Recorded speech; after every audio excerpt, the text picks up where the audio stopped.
বিসমিল্লাহির রহমানির রহিম। আসসালামু আলাইকুম। পল্লবী মহিলা কলেজ আয়োজিত অনলাইন ক্লাসে একাদশ ও দ্বাদশ শ্রেণীর ছাত্রীদের তোমাদের জানাচ্ছি শুভেচ্ছা। কেমন আছো শিক্ষার্থী বন্ধুরা? নিশ্চয়ই ভালো আছো। আমি আল্লাহর রহমতে ভালো আছি, আলহামদুলিল্লাহ। শিক্ষার্থীরা, আজকে তোমাদের দশম অধ্যায় পড়াচ্ছি। দশম অধ্যায় এখনো শেষ হয় নাই। দশম অধ্যায়টা বেশ বড়। তো দশম অধ্যায়ের মুদ্রা ও ব্যাংক চ্যাপ্টারে তোমাদের গত ক্লাসে কেন্দ্রীয় ব্যাংক পড়িয়েছিলাম, কেন্দ্রীয় ব্যাংকের কার্যাবলী পড়িয়েছিলাম, বাংলাদেশ ব্যাংকের কার্যাবলী পড়িয়েছিলাম, গঠন প্রণালী পড়িয়েছিলাম। নিশ্চয়ই দেখেছো এবং সেই অনুযায়ী বাসায় পড়াশোনা করেছো। প্রিয় শিক্ষার্থীরা, আজকে তোমাদের পড়াবো কেন্দ্রীয় ব্যাংকের ঋণ নিয়ন্ত্রণের হাতিয়ার সমূহ পড়াবো। কেন্দ্রীয় ব্যাংকের ঋণ নিয়ন্ত্রণের হাতিয়ার। আমরা জানি যে কেন্দ্রীয় ব্যাংক বাংলাদেশের ঋণদানের বাণিজ্যিক ব্যাংকগুলোকে ঋণদান করে থাকে এবং মুদ্রা বাজার এবং মুদ্রানীতির একক নিয়ন্ত্রক হিসাবে কাজ করে থাকে। দেশের অর্থনৈতিক উন্নয়নের লক্ষ্যে একটি শক্তিশালী হাতিয়ার হিসাবে কেন্দ্রীয় ব্যাংক কাজ করে। বাণিজ্যিক ব্যাংকগুলোর ঋণদান নীতির পরিমাণগত এবং গুণগত পরিবর্তন সাধনের মাধ্যমে এই ব্যাংক ঋণ নিয়ন্ত্রণ করে থাকে। দেশের মোট ঋণের পরিমাণ নির্ভর করে বাণিজ্যিক ব্যাংকগুলোর ঋণদান নীতির উপর।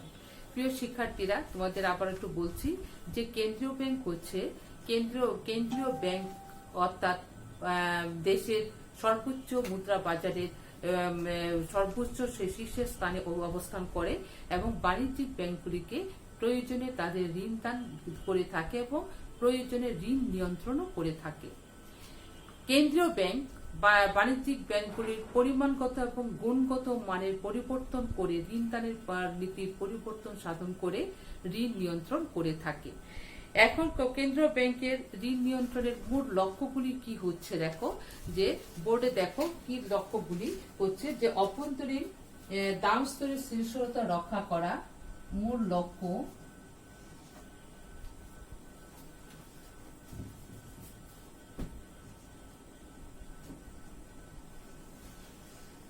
মূল লক্ষ্যগুলো হচ্ছে অভ্যন্তরীণ দাম স্তরের স্থিতিশীলতা, বৈদেশিক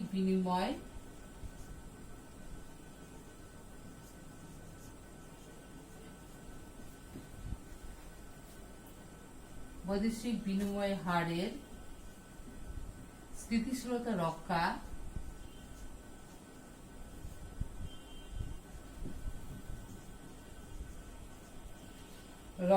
বাণিজ্যিক চক্র প্রতিরোধ,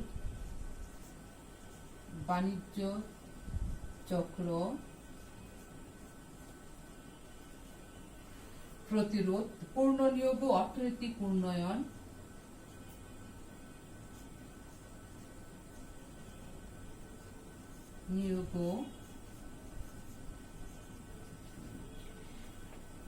অর্থনৈতিক উন্নয়ন সাধন করা, অর্থনৈতিক উন্নয়ন সাধন করা। প্রিয় শিক্ষার্থীরা, তোমরা একটু দেখো যে মূল লক্ষ্য কেন্দ্রীয় ব্যাংকের ঋণ নিয়ন্ত্রণের হাতিয়ার মূল লক্ষ্যগুলো হচ্ছে কি দেখো, অভ্যন্তরীণ দাম স্তরের স্থিতিশীলতা রক্ষা করা, বৈদেশিক বিনিময়ের হারের স্থিতিশীলতা রক্ষা করা, বাণিজ্য চক্র প্রতিরোধ করা, পূর্ণ নিয়োগ ও অর্থনৈতিক উন্নয়ন সাধন করা। এইগুলো হচ্ছে কেন্দ্রীয় ব্যাংকের ঋণ নিয়ন্ত্রণের মূল হাতিয়ার। কেন্দ্রীয় ব্যাংক প্রধানত দুটো পদ্ধতিতে বাণিজ্যিক ব্যাংকের ঋণ নিয়ন্ত্রণ করে থাকে। দুটো পদ্ধতি কি কি দেখো, একটা হচ্ছে পরিমাণগত ঋণ নিয়ন্ত্রণ পদ্ধতি,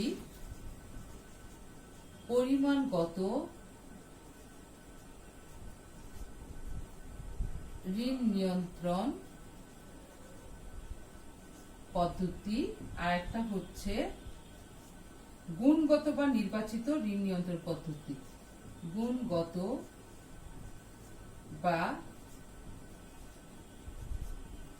নির্বাচিত ঋণ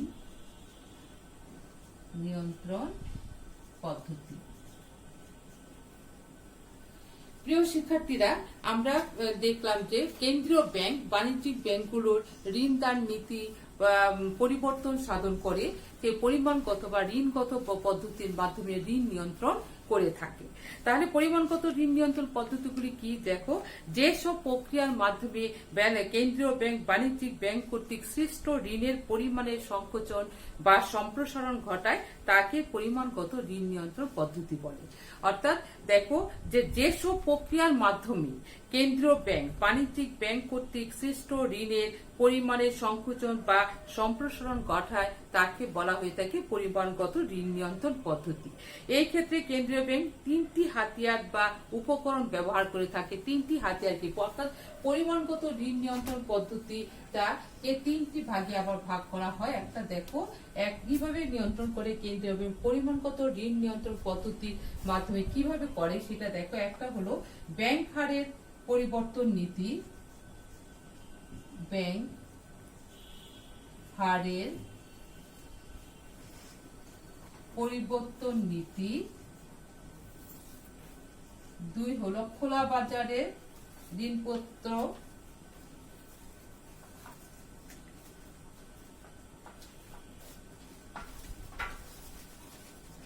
খোলা বাজার নীতি।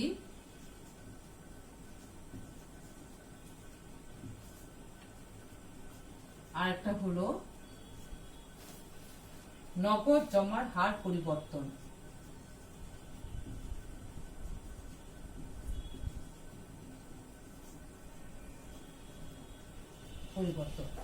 অর্থাৎ পরিমাণগত ঋণ নিয়ন্ত্রণ পদ্ধতিটা হচ্ছে যে প্রক্রিয়ার মাধ্যমে কেন্দ্রীয় ব্যাংক বাণিজ্যিক ব্যাংক কর্তৃক সৃষ্ট ঋণের পরিমাণের সংকোচন বা সম্প্রসারণ ঘটায় তাকে পরিমাণগত ঋণ নিয়ন্ত্রণ পদ্ধতি বলে।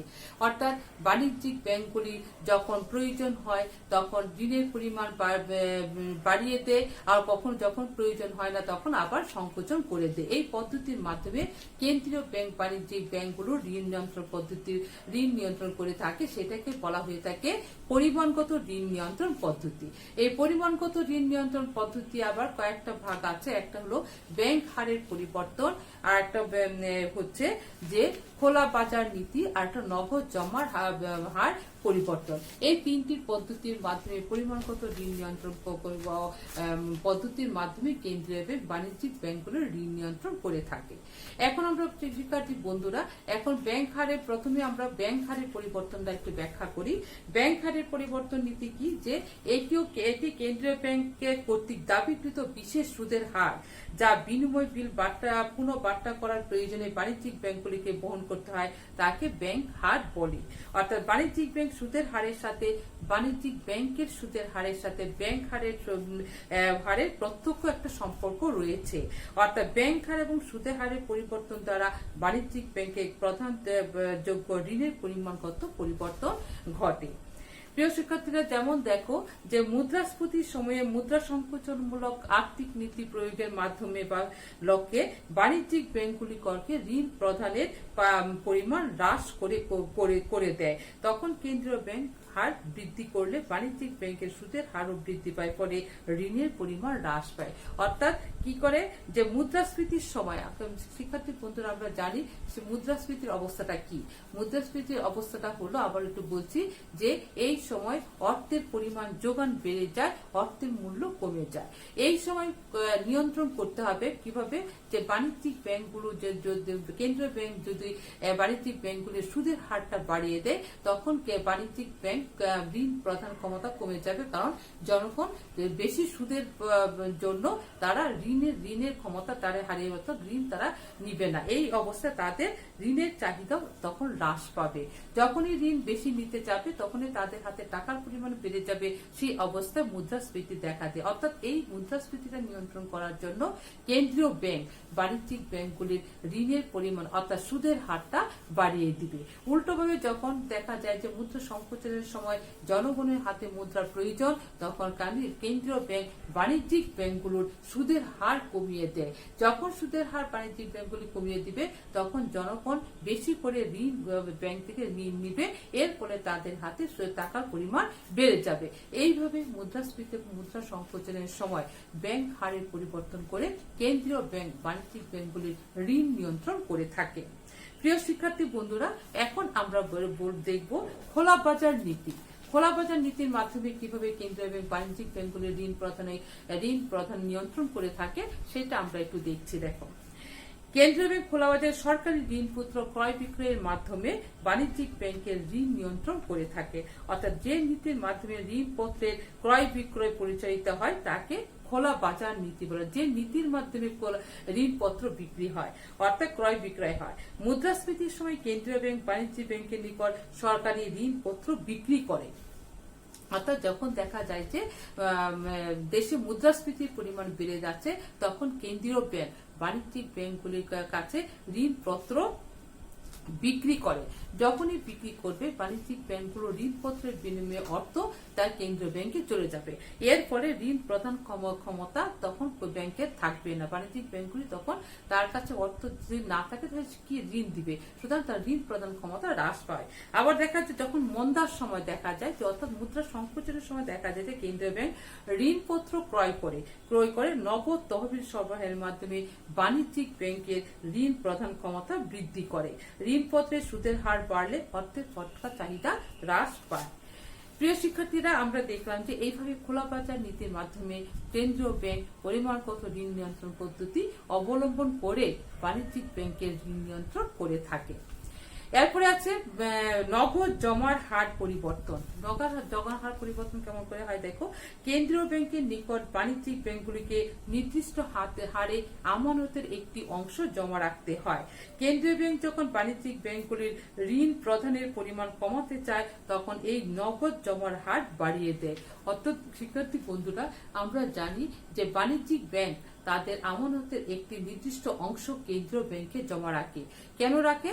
কারণ বাণিজ্যিক ব্যাংকের যখন অসুবিধা হয়, যখন সংকট দেখা দেয়, তখন বাণিজ্যিক ব্যাংকগুলো কেন্দ্রীয় ব্যাংকের কাছ থেকে সেই টাকার অর্থ নিয়ে তার সমস্যার সমাধান করে থাকে। এখন দেখো, যখন দেশে মুদ্রাস্ফীতির অবস্থা বিরাজ করে, তখন ঋণ নিয়ন্ত্রণের প্রয়োজন হয়, তখন কেন্দ্রীয় ব্যাংক করে কি, বাণিজ্যিক ব্যাংকের নগদ জমার অনুপাত অর্থাৎ আমানতের টাকা বাড়িয়ে দেয়, হারটা বাড়িয়ে দেয়। যখনই বাড়িয়ে দিবে, তখন বাণিজ্যিক ব্যাংকের অনেক অর্থ কেন্দ্রীয় ব্যাংকে জমা হয়ে যাবে।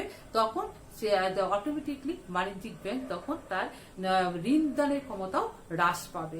আবার উল্টো দিকে যখন মুদ্রাস্ফীতি দেখা হয় কিংবা অর্থের পরিমাণ কমে যায়, তখন বাণিজ্যিক ব্যাংকগুলো করে কি, নগদ জমার হার কমিয়ে দেয়। নগদ জমার হারটা কমিয়ে দেয়, অর্থাৎ যে নির্দিষ্ট হারে জমা রাখার কথা ছিল কেন্দ্রীয় ব্যাংকে বাণিজ্যিক ব্যাংকগুলোর, সেই বাণিজ্যিক ব্যাংকগুলোকে তাদের ঋণের জমার হার আমানত রাখার অর্থাৎ জমার অর্থ রাখার হার কমিয়ে দেয়। এরপরে বাণিজ্যিক ব্যাংকগুলো বেশি করে জনগণকে ঋণ প্রদান করতে পারে। এইভাবে কেন্দ্রীয় ব্যাংক বাণিজ্যিক ব্যাংকগুলোকে পরিমাণগত ঋণ পদ্ধতির মাধ্যমে অর্থাৎ ব্যাংক হারের পরিবর্তন, খোলা বাজার নীতি এবং নগদ জমার হার বাড়িয়ে কিংবা কমিয়ে পরিবর্তন করে ঋণ নিয়ন্ত্রণ করে থাকে। শিক্ষার্থী বন্ধুরা, তাহলে পরিমাণগত ঋণ নিয়ন্ত্রণের উল্লেখিত 3টি পদ্ধতিকে বলা হয় প্রত্যক্ষ বা বাধ্যতামূলক ঋণ নিয়ন্ত্রণ পদ্ধতি। এখন শিক্ষার্থী বন্ধুরা, এখন আমরা পড়ব যে গুণগত বা নির্বাচিত ঋণ নিয়ন্ত্রণ পদ্ধতি। গুণগত বা নির্বাচিত ঋণ নিয়ন্ত্রণ পদ্ধতি শিক্ষার্থীরা এখন পড়াবো। এখন দেখো, যে পদ্ধতির মাধ্যমে কেন্দ্রীয় ব্যাংক অর্থনীতির বিশেষ ক্ষেত্রে এবং বিশেষ উদ্দেশ্যে ঋণ নিয়ন্ত্রণ করে, বিশেষ ক্ষেত্রে এবং বিশেষ উদ্দেশ্যে ঋণ নিয়ন্ত্রণ করে, তাদেরকে বলা হয় গুণগত বা নির্বাচনমূলক ঋণ নিয়ন্ত্রণ পদ্ধতি।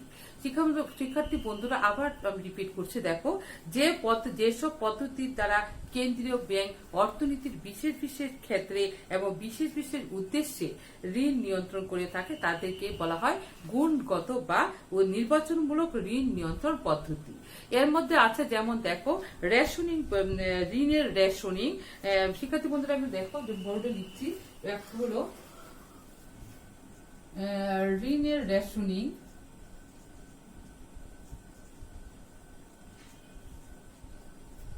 দুই ভোগকারী ঋণ নিয়ন্ত্রণ,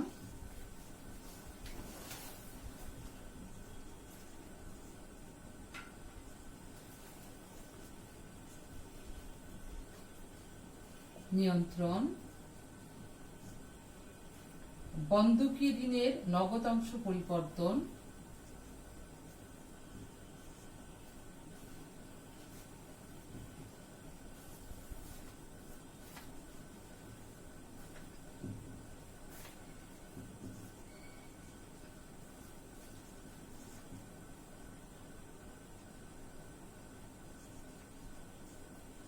ঋণের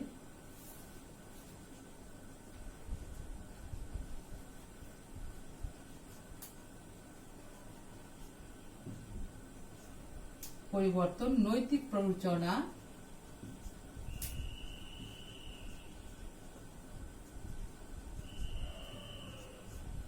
পাঁচ প্রত্যক্ষ আদেশ,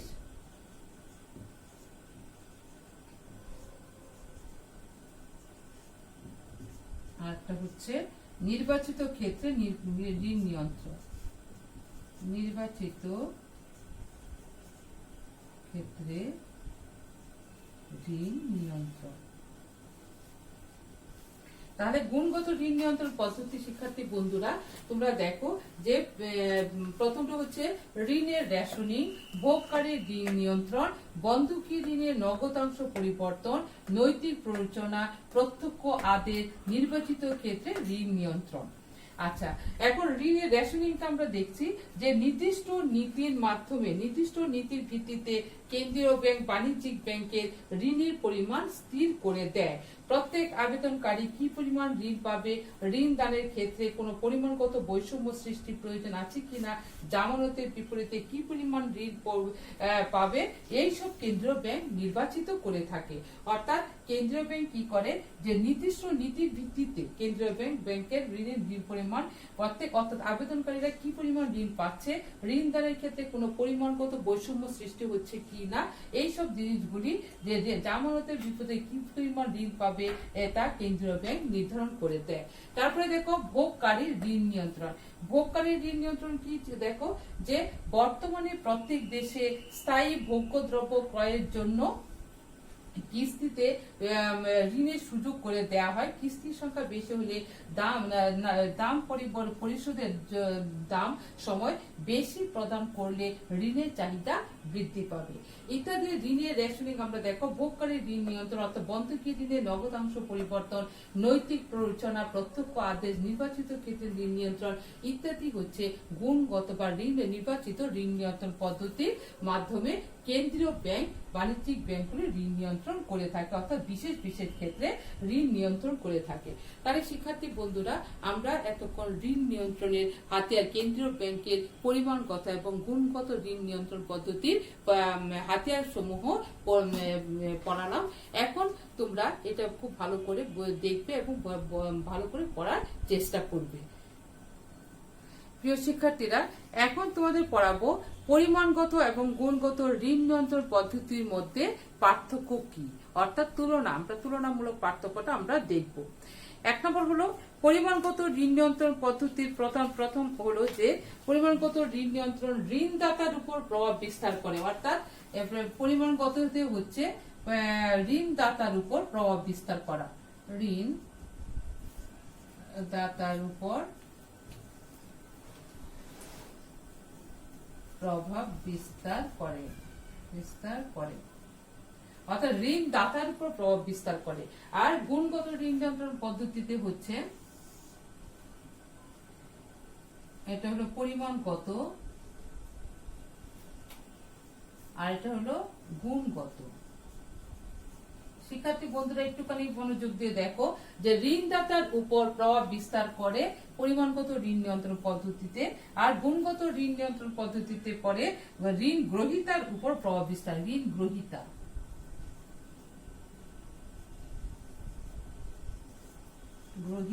উপর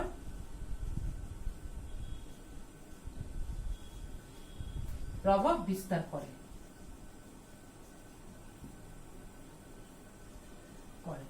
এক নম্বর। 2 নম্বরটা দেখো যে পরিমাণগত ঋণ নিয়ন্ত্রণ পদ্ধতি দ্বারা সামগ্রিক ঋণের পরিমাণ নিয়ন্ত্রণ করা যায়।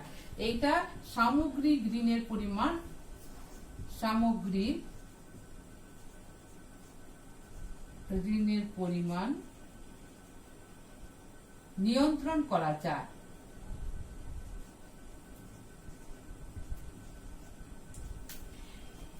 নিয়ন্ত্রণ করা যায়, কোন বিশেষ ক্ষেত্রে প্রয়োজন হলে ঋণ নিয়ন্ত্রণ করা যায় না।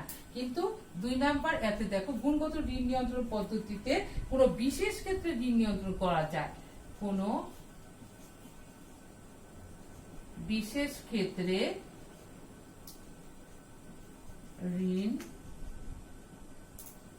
নিয়ন্ত্রণ করা যায়, কিন্তু সামগ্রিকভাবে ঋণের পরিমাণ নিয়ন্ত্রণ করা যায় না। প্রিয় শিক্ষার্থী বন্ধুরা আবার একটু খেয়াল করো যে পরিমাণগত সামগ্রিক ঋণের পরিমাণ ঋণ নিয়ন্ত্রণ পদ্ধতির মাধ্যমে পরিমাপ করা, নিয়ন্ত্রণ করা যায়, কিন্তু গুণগত ঋণ নিয়ন্ত্রণ পদ্ধতিতে কোনো বিশেষ ক্ষেত্রে ঋণ নিয়ন্ত্রণ করা যায়। আর পরিমাণগত ঋণ নিয়ন্ত্রণ পদ্ধতিতে বিনিয়োগের পরিমাণ কমে যায়। এখানে বিনিয়োগের পরিমাণ কমে যায়। দেখো বিনিয়োগের পরিমাণ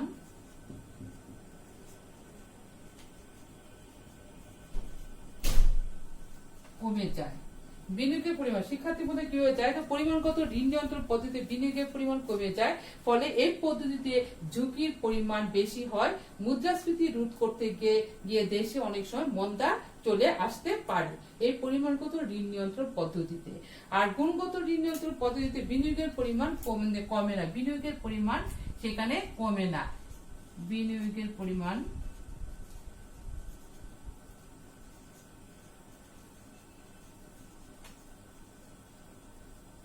কমে না, বরং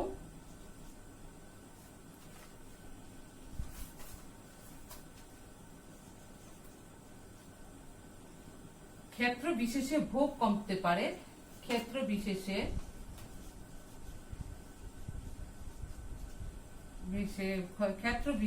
ভোগ কমতে পারে।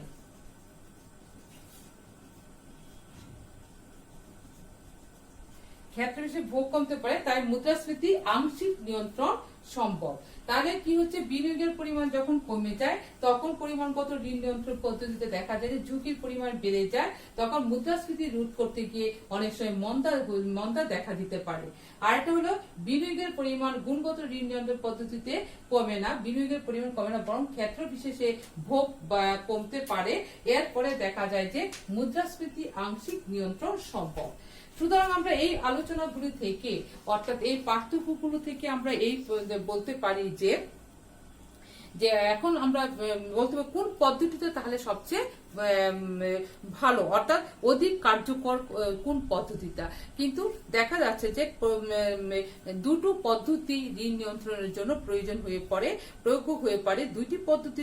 তবে সংশ্লিষ্ট দেশের অর্থনৈতিক পরিস্থিতি, অবস্থা এবং কেন্দ্রীয় ব্যাংকের সুচিন্তিত পদক্ষেপ গ্রহণের উপর পদ্ধতি দুইটির তুলনামূলক কার্যকারিতা নির্ভরশীল। অর্থাৎ আমরা এই এতক্ষণ যে গুণগত ঋণ নিয়ন্ত্রণ পদ্ধতি এবং পরিমাণগত ঋণ নিয়ন্ত্রণ পদ্ধতি আলোচনা করলাম শিক্ষার্থী বন্ধুরা, এ থেকে আমরা কি বলতে পারি যে কোনটা অধিক প্রযোজ্য, অর্থাৎ কোনটা সঠিক, আর কার্যকারিতার দিক থেকে কোনটা অধিক প্রযোজ্য। তাহলে আমরা কি বলতে পারি যে এটা কোনোটাই এটা একটা আরেকটার প্রতিযোগী নয়, কেননা দুইটি পদ্ধতির মাধ্যমে ঋণ নিয়ন্ত্রণ করতে হলে দুটো পদ্ধতির প্রয়োজন রয়েছে। তবে কোন সেই বিশেষ ক্ষেত্রে বিশেষ দেশে, অর্থাৎ যে দেশে ঋণ নিয়ন্ত্রণ করতে হয় সেই দেশের অর্থনৈতিক অবস্থার কথা চিন্তা করে এবং কেন্দ্রীয় ব্যাংকের সুচিন্তিত পদক্ষেপ গ্রহণের উপর নির্ভর পদ্ধতি দুটির তুলনামূলক কার্যকারিতা নির্ভর করছে। প্রিয় শিক্ষার্থীরা, এতক্ষণ তোমাদের কেন্দ্রীয় ব্যাংক পড়িয়েছি, কেন্দ্রীয় ব্যাংকের ঋণ নিয়ন্ত্রণ পড়িয়েছি, কার্যাবলী পড়িয়েছি। এখন আমরা আসবো কমার্শিয়াল ব্যাংক বা বাণিজ্যিক ব্যাংক। কমার্শিয়াল ব্যাংক ও বাণিজ্যিক ব্যাংক আজকে তোমাদের পড়াবো কাকে বলে, কার্যাবলীগুলি পড়াবো। বাণিজ্যিক ব্যাংক কাকে বলে? বাণিজ্যিক ব্যাংক হলো এমন এক প্রকার আর্থিক প্রতিষ্ঠান যা কোনো ব্যক্তি বা প্রতিষ্ঠানের অর্থ আমানত হিসেবে জমা রাখে এবং অপর ব্যক্তি বা প্রতিষ্ঠানকে তাদের চাহিদা অনুযায়ী ঋণ হিসাবে প্রদান করে থাকে। আবারও বলছি, দেখো যে বাণিজ্যিক ব্যাংক হচ্ছে এমন একটি আর্থিক প্রতিষ্ঠান যা জনগণের অর্থ জমা রাখে এবং জনগণ আবার জমাকৃত অর্থ অন্য জনগণকে ঋণ হিসাবে প্রদান করে থাকে। অর্থাৎ আমানতের অর্থ সে স্বল্প মেয়াদের জন্য জমা রাখে। যেহেতু বাণিজ্যিক ব্যাংকগুলো জনগণের অর্থ জমা রাখে এবং জনগণ যে কোনো সময় সেই অর্থ তুলে নিতে পারে, সেই জন্য স্বল্প মেয়াদে ঋণ দিয়ে থাকে, দীর্ঘমেয়াদী কোনো ঋণ প্রদান করে না বাণিজ্যিক ব্যাংকগুলো। এই ক্ষেত্রে ব্যক্তি বা প্রতিষ্ঠানের নিকট থেকে যে অর্থ জমা রাখে তাকে অল্প সুদের হার সঞ্চয় সুদের হার প্রদান করে, কম সঞ্চয় সুদের হার প্রদান করে থাকে এবং যে অধিকতর হারে বিনিয়োগ সুদ ধার্য করে উদ্বৃত্ত সুদ মুনাফা হিসেবে কাজ করে। অর্থাৎ যাদের কাছে ঋণ প্রদান করে তাদেরকে কি করে অধিকতর সুদ প্রদান করতে হয়, অর্থাৎ ওদের কাছে অনেক সুদ ধার্য করে থাকে, তখন বাণিজ্যিক ব্যাংকগুলো এই সুদের মাধ্যমে তারা মুনাফা অর্জন করে থাকে। অর্থাৎ জনগণের অর্থ কম সুদে জমা রাখে এবং জনগণকে যখন অর্থ দেয়, ঋণ দেয়, তখন অধিকতর বেশি সুদ প্রদান করে থাকে, যাতে তাদের সেই অধিকতর সুদটাই হলো সেই ব্যাংকের বাণিজ্যিক ব্যাংকের মুনাফা। দেখো বিভিন্ন অর্থনীতিবিদ বিভিন্ন ভাবে এই সংজ্ঞা দিয়েছেন বাণিজ্যিক ব্যাংকের সংজ্ঞা বোর্ডে মেরা। দেখো যে এর সম্পর্কে মিস্টার রজারের মতে যে ব্যাংক মুনাফা অর্জনের লক্ষ্যে অর্থ ও অর্থের মূল্য নিরূপণযোগ্য পণ্য দ্রব্যের লেনদেন করে তাকে বাণিজ্যিক ব্যাংক বলে। দেখো প্রফেসর এ নাথ বলেন বাণিজ্যিক ব্যাংক হচ্ছে মাধ্যমিক মুনাফা তৈরির প্রতিষ্ঠান। আর অধ্যাপক গিলবার্টের মতে বাণিজ্যিক ব্যাংক হলো অর্থ ও মূলধনের কারবারি। মধ্যস্থ কারবারি হিসেবে ব্যাংক শর্ত সাপেক্ষে এক পক্ষ হতে অর্থ ধার করে অন্য পক্ষকে সে অর্থ আবার ঋণ দিয়ে থাকে। এই হচ্ছে বিভিন্ন অর্থনীতিবিদদের সংজ্ঞা। এখন দেখো শিক্ষার্থী বন্ধুরা, যে বাণিজ্যিক ব্যাংককে স্বল্পমেয়াদী ঋণের কারবারি বলা হয় কারণ বাণিজ্যিক ব্যাংক জানে জমাকৃত টাকা আমানতকারীরা যে কোনো সময় তুলে নিতে পারে বলে স্বল্প মেয়াদী ঋণ দিয়ে থাকে, দীর্ঘমেয়াদী কোনো ঋণ প্রদান করে না। তাই সর্বদাই বাণিজ্যিক ব্যাংকগুলো স্বল্প মেয়াদী ঋণ দিয়ে থাকে। এছাড়া বাণিজ্যিক ব্যাংক করে কি অন্যান্য সাধারণ ব্যাংকিং কার্যাবলী চালায়, যেমন হলো চেক, ব্যাংক ড্রাফট ইত্যাদি বিনিময় মাধ্যম সৃষ্টি করে, অভ্যন্তরীণ ও বৈদেশিক বাণিজ্যে বিভিন্ন সহায়তা প্রদান করে, বিনিময় বিল বাট্টাকরণ, এক জায়গা থেকে অন্য জায়গায় অর্থ স্থানান্তর, আমানতকারীদের প্রতিনিধিত্বমূলক বিভিন্ন কাজ সম্পাদন করে থাকে বাণিজ্যিক ব্যাংক। তাহলে এই সব কাজের সার্ভিস চার্জ হিসাবে বাণিজ্যিক ব্যাংকগুলো করে কি একটি নির্দিষ্ট হারে অর্থ জনগণের কাছ থেকে আদায় করে নেয়। সুতরাং আমরা দেখতে পাচ্ছি যে বাণিজ্যিক ব্যাংক কি কি কাজ সম্পাদন করে থাকে। তাহলে শিক্ষার্থী বন্ধুরা দেখো যে বর্তমানে বাংলাদেশে কি কি ব্যাংক আছে। শ্রমিক ব্যাংক, মহিলা ব্যাংক, দেখো কি কি আছে। শ্রমিক ব্যাংক,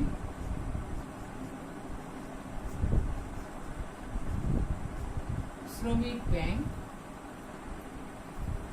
তারপরে হলো মহিলা ব্যাংক,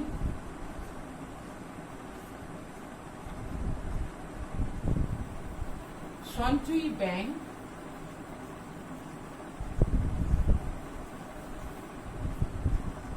এরূপ ইত্যাদি অনেক ব্যাংক আছে, যেগুলি বিশেষ বিশেষ ব্যাংক আছে যেগুলি উদ্দেশ্য সাধন বাণিজ্যিক ব্যাংক সেবা প্রদান করে থাকে, বিশেষ বিশেষ উদ্দেশ্যে তাদেরকে সেবা প্রদান করে থাকে।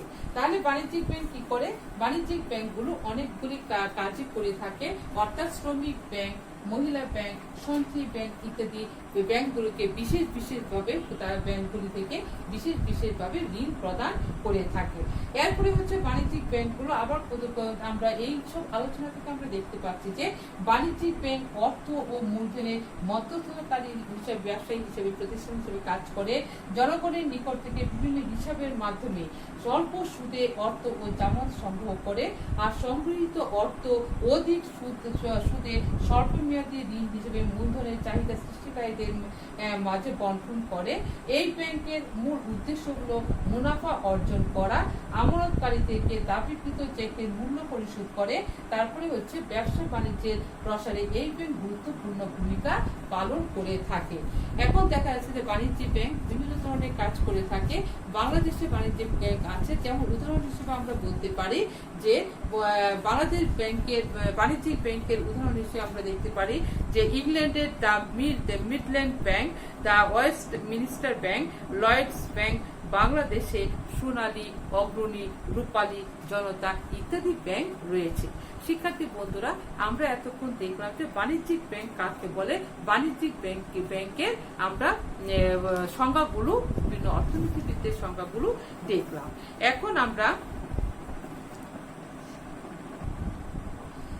এখন বাণিজ্যিক ব্যাংকের কার্যাবলী নিয়ে আলোচনা করব। শিক্ষার্থী বন্ধুরা একটু খেয়াল করো বাণিজ্যিক ব্যাংকের কার্যাবলী। অর্থাৎ দেখো, আধুনিক যুগে অর্থনৈতিক উন্নয়নে বাণিজ্যিক ব্যাংকের গুরুত্বপূর্ণ ভূমিকা রয়েছে।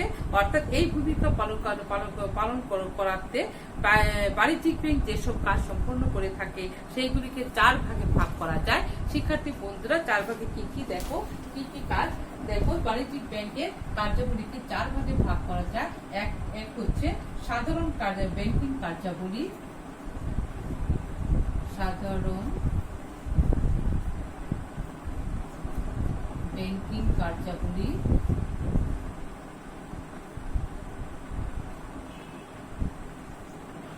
সাধারণ ব্যাংকিং কার্যাবলী, জনহিতকর কার্যাবলী,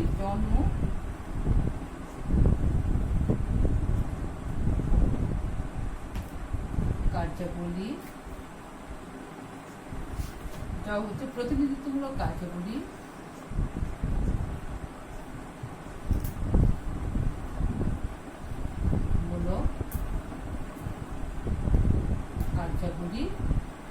হচ্ছে অন্যান্য কার্যাবলী।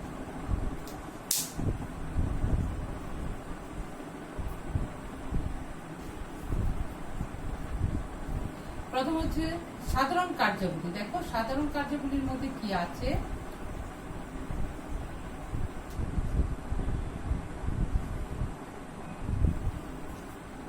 সাধারণ কার্যাবলীর মধ্যে দেখো যে আমানত গ্রহণ প্রথম হচ্ছে সাধারণ কার্যাবলী।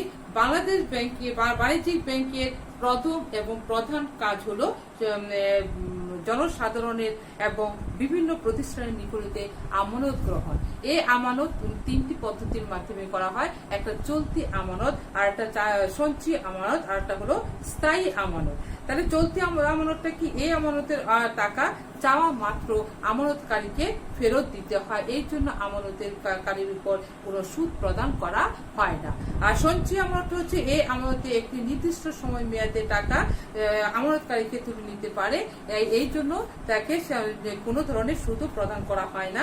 কিন্তু মেয়াদি আমানতের অর্থ স্থায়ী আমানত, অর্থাৎ মেয়াদি আমানতের অর্থ একটি নির্দিষ্ট মেয়াদে, অর্থাৎ 1 বছর, 5 বছর, 10 বছর ইত্যাদি আমানতের অর্থ এই মেয়াদের মধ্যে তুলতে হবে। অর্থাৎ এই মেয়াদের পূর্বে তোলা গেলেও, এই আমানতের অর্থ তোলা গেলেও এখানে কোনো সুদ প্রদান করা হয় না।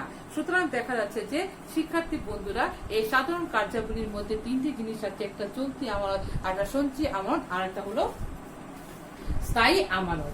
এখন দেখো, এরপরে আসছে জনহিতকর কার্যাবলী। জনহিতকর কার্যাবলীর মধ্যে কি আছে দেখো যে অর্থ স্থানান্তর, ওয়েজ আর্নার হিসাব, মূল্যবান জিনিসপত্র সংরক্ষণ, ভ্রমণের সাহায্য, সনদপত্র প্রদান আর প্রকাশনা ইত্যাদি জনহিতকর কার্যাবলী বাণিজ্যিক ব্যাংকগুলো সম্পূর্ণ করে থাকে। এরপর প্রতিনিধিত্বমূলক কার্যাবলী। প্রতিনিধিত্বমূলক কার্যাবলীটা কি হচ্ছে? ঋণ পত্রাদি সংগ্রহ ও প্রদান, ঋণপত্রের ক্রয় বিক্রয়, ওসির কার্ড, বৈদেশিক বিনিময়, শেয়ার সিকিউরিটিজ ক্রয় বিক্রয়, অবলেখ, গোপনীয়তা রক্ষা।